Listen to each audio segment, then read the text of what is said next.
Welcome back, fellow home chefs! Today we're on a mission to create some mouth-watering molten chocolate lava cakes, and no mission is complete without the right tools and ingredients.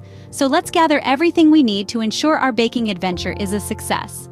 First, we'll need some semi-sweet chocolate chips, the real star of our show. The quality of your chocolate will directly impact the flavor of your cakes, so choose wisely. Next up, we have some cubed unsalted butter.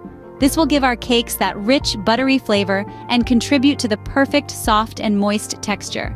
We'll also need 1 large egg. This will act as a binding agent and give our cakes a bit of lift. Then, we have a 1/4 cup of sugar. This will sweeten our cakes and enhance the flavor of the chocolate. Moving on, we need a 1/4 cup of all-purpose flour.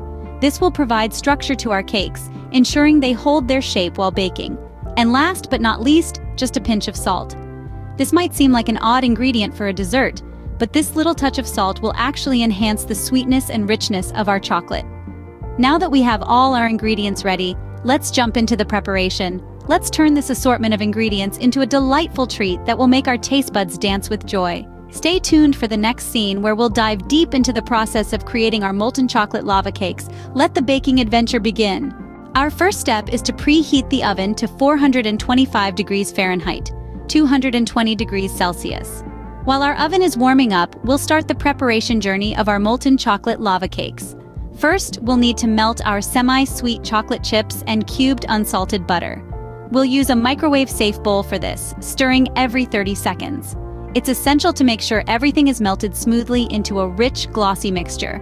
But remember, we don't want our chocolate to overheat, so let's let it cool slightly after it's melted. Now, while our chocolate is cooling, let's take a separate bowl. In this new bowl, we'll whisk together 1 egg, a 1/4 cup of sugar, a 1/4 cup of all-purpose flour, and just a pinch of salt. The goal here is to create a smooth mixture, so whisk away until you have a uniform texture with no visible lumps. Now that our chocolate has cooled a bit, it's time to combine our mixtures. We'll gently fold the chocolate mixture into the egg mixture. It's important to fold, not stir, to ensure that our cakes will have that light yet rich texture we're aiming for.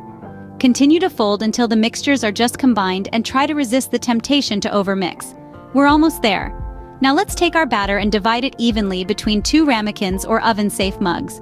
Make sure to fill them only about 3/4 of the way, as the cakes will rise during baking. And with that, we've completed the preparation process for our molten chocolate lava cakes. It's been a journey of whisking, folding, and a whole lot of chocolate. But it's not over yet. Now we're ready to bake our molten chocolate lava cakes. This is the start of scene 2, the moment we've all been geared up for, baking our cakes. The oven has reached its optimal temperature of a toasty 425 degrees Fahrenheit, forming the perfect environment for our mini chocolate volcanoes to erupt. With gentle precision, position the ramekins into the oven. The batter, though appealing, needs to stay untouched for the next 7 to 8 minutes. This duration is ideal for the crust to form beautifully on the outside, while the inside is still gooey, embodying the molten effect that we associate with lava cakes. Now the real trick here is to recognize when the cakes are perfectly baked. You're aiming for the edges to be set and firm, but the center ought to slightly wobble.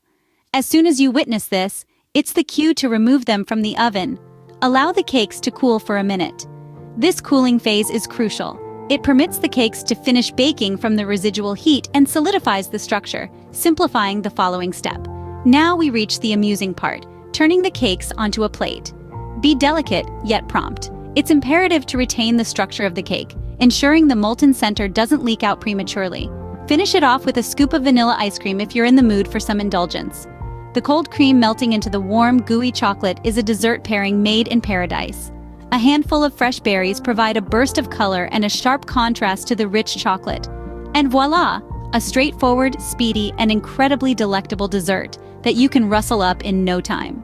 I hope you enjoyed learning how to create this tantalizing dessert in scene 1. A brief summary: melt chocolate and butter, whisk in eggs, sugar, flour, and salt, bake, and serve.